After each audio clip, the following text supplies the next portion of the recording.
three, and Buenos Aires was not what I thought it would be, Think about Buenos Aires, it's like I'm constantly surprised. which is okay. I love the public transportation here so much. Jagged, strange architecture of the I city. feel like you're really like experiencing the world more living in a city because you're just coming in contact with more people. Things only get started after midnight. I'm now accustomed to going in, kissing someone when I greet them. Because it can be so peaceful here, even though it's at other times it's like a really bustling city. Surprised by how quickly it's like flown by. I feel like I must have had a really great time. I think I really fully understand until it happens to me, until I'm looking backwards next summer and being like, Everything around you changes, and the only thing that's constant is you. The city is not like grand and beautiful. It's kooky and weird and friendly and like funny. And just like if you step out of the way for the poop, like you'll be just fine. It's a city where you can have a variety of experiences within such a close proximity. Going out and dancing, to like a cool bakery, going to the movies, going to the park and walking around Japanese gardens, going to a wonderful museum. Taking a bunch of Princeton students out of, the classroom in Princeton and transplanting them in a different city. brought it up to my coworkers for the first day when they're kind of talking about like what our living situation is, and I was like, yeah, I'm living with like 15 other people from my university.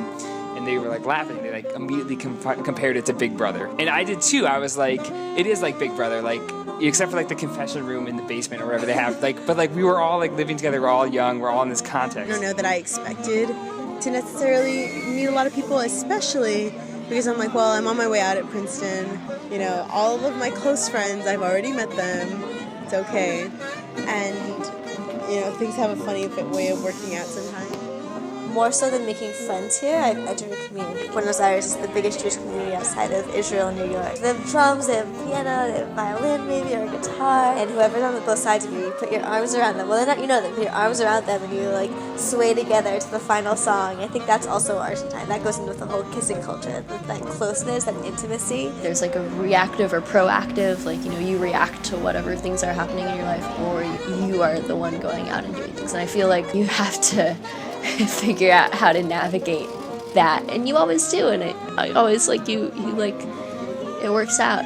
I don't need to buy grapefruits every day. I should buy them all at once. That would be so much smarter, but I feel like everything is an adventure. Every time I go to a grocery store, it's an adventure. Like, tomato sauce sounds lovely in Spanish, so I'm just like, I make sure I go every single day so I can like have those little mini interactions. There's this man who's selling tissues, and he always says the same thing every day, and every morning we walk in, he goes, 4 por 10, and finally this past week, he started like saying hi to me because he's seen me enough. He goes, hola, and he like kind of waved at me, and it just made me happy. I'm like, oh, the 4 por 10 guy knows me, this is great. My supervisor will say I'm like another daughter to her, so that was just such a really pleasant surprise. I was wondering like why so many people would like ask me questions on the street. I don't think I look like I know where I'm going or anything, but I think it's just because everyone's so friendly.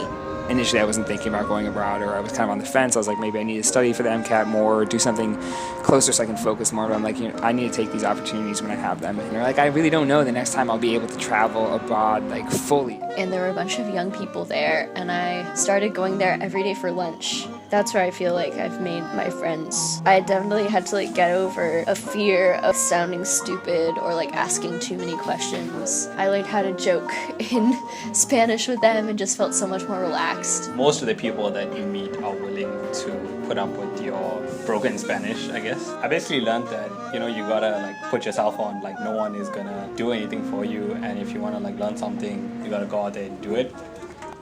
Because I feel like, when I go back home, it won't matter. It won't be like an exercise in like caution and fear and excitement to like have a transaction with a stranger.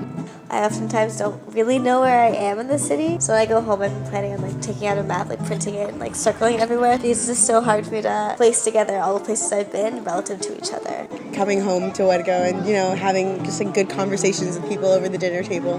Before I got to Argentina, I never identified as like a person who could cook. Being here, I was like, I'm gonna like learn how to cook for myself. And I found that it was like really fun getting to like hang out with people as you cook and like joking and like doing silly things and laughing at each other, and like just like the chatting that happens when you're hands are occupied, like when you're like busy doing something, but your like mouth is totally free. So we're like, all right, we're still like a little fun, like kind of like senior fun, like old people fun. Why don't we just stay in, order pizza or something, and like both drink a bottle of wine? There's so much good wine here. Like let's try all of it, and like let's just like make this somewhat youthful, even though we're not at all. We're just like old people. Over the weeks, more people kind of got involved. We found a really good pizza place. Towards the end, it kind of evolved into like this really like great social gathering for everyone to kind of to bring us all together and kind of just hang out. It's a great way to end the week, and I feel like that really bonded us together. That's Thirsty Thursday / Friday.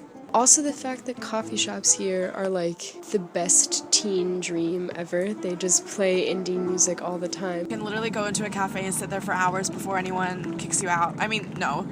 The people won't even kick you out. I love that. I should never leave. En español, dice algo así. I think also I'm kind of ready for a new stage in my life. But I think I did learn some things about myself along the process. I might be able to say something slightly new. Remain open to opportunities. You surprise yourself at the amount that you learn. I never thought that I would like living in the city. And I don't think I'd see anything like this ever again. I don't remember how it looked. I remember how I felt. I remember feeling amazed. Thrill of riding in illegal Ubers. 8 weeks of very English winter. I feel like there's so much of Buenos Aires that I haven't experienced. I don't know that I necessarily plan to come back. Whatever's left is something worth knowing. I'm not really thinking too much about the future, but just really like reflecting on the great things that happened here. And it's just so exciting to like feel that way about a new place. Keep that with me because it reminds me of Buenos Aires. Y es verdad, yo siempre pienso en usted también, pero digo, siempre, nunca tenemos tiempo para nada.